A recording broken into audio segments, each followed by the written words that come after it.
Hello, my name is Ellie Kleinslasser, and today I will be presenting on Rococo versus Impressionism, two responses to industrial progress. These two art movements occurred nearly 100 years apart from each other, and stylistically they look very different. However, they actually have similar origins. Today we'll look at the similarities and differences between them and how the surrounding culture reacted to these individual movements. These movements were both responses to two different industrial revolutions. Rococo came to be around the time of the French Industrial Revolution in the late 1700s. Things like cloth and art and building materials were becoming increasingly available. Available is a relative term, however.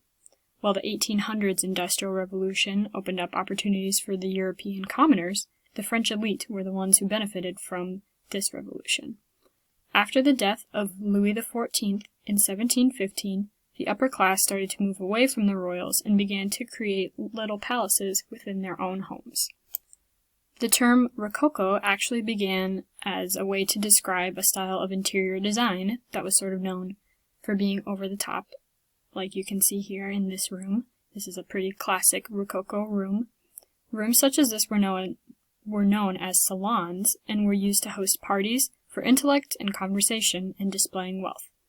However, Rococo also evolved to describe a style of painting. These are two examples of classic Rococo paintings. The style is known to be whimsical, romantic, sometimes kind of erotic, with very magical looking settings. The content is lighthearted and reflects the feelings of the French elite. They loved their lives and displaying wealth and intellect. This art style was celebrated by the French Royal Academy, which was one of the leading artistic institutions of the century. In fact, one artist used a Rococo-style painting as his application to attend school. Actually, it's the painting on the right there. This was before the style was really even established. Not only did the French Academy let him in, they created a new category of painting to compensate for his acceptance. Impressionism, however, is a different experience. Impressionism arrived during the time of the European Industrial Revolution, which is sort of the better known of the two, occurring in the latter half of the 19th century, so the late 1800s.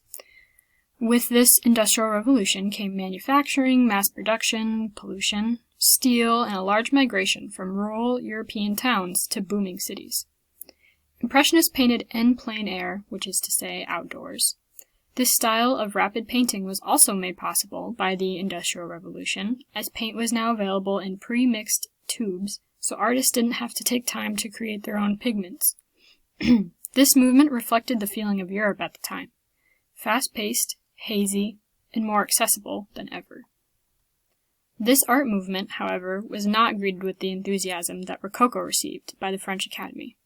Impressionist actually began as a derogatory term that the artists reappropriated for themselves. Critics wrote scathing reviews of the Impressionists. The French Academy would regularly reject Impressionist art in favor of highly polished and traditional pieces. People were beginning to distrust the jury from the French Academy, prompting Napoleon III to establish the Salon of the Rejected, to display the art that the Academy would not. However, even at that salon, the Salon of the Rejected, Impressionism was far from popular. The high art world did not think their commoners. So how do these two movements differ in appearance? On this slide, I have on the left a Rococo-style painting, and on the right an Impressionist painting. At first glance, they look pretty different. However, when you put them side by side, you can start to see some similarities. On the left is a painting by Antoine Watteau. This is actually the painting that got accepted into the Academy as the new kind of art, the kind that got Rococo its name. Watteau actually called this style courtship party style of painting, which showed parkland scenes of people enjoying luxuries outdoors.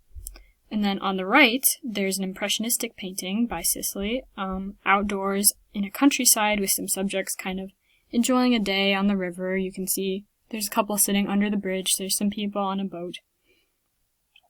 Upon closer examination, the leaves of the trees in both paintings are brushstroke heavy and faltering in precision the further back they go into the distance.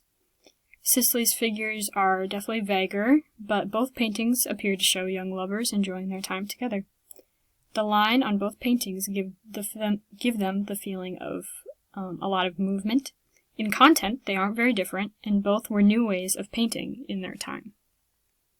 When Rococo and Impressionism are compared, a major cultural conflict becomes obvious: classism. When the French elite created a new, romantic and stylized manner of painting, they were celebrated, and the rules were even broken to allow those Rococo painters to practice on an academic and professional level.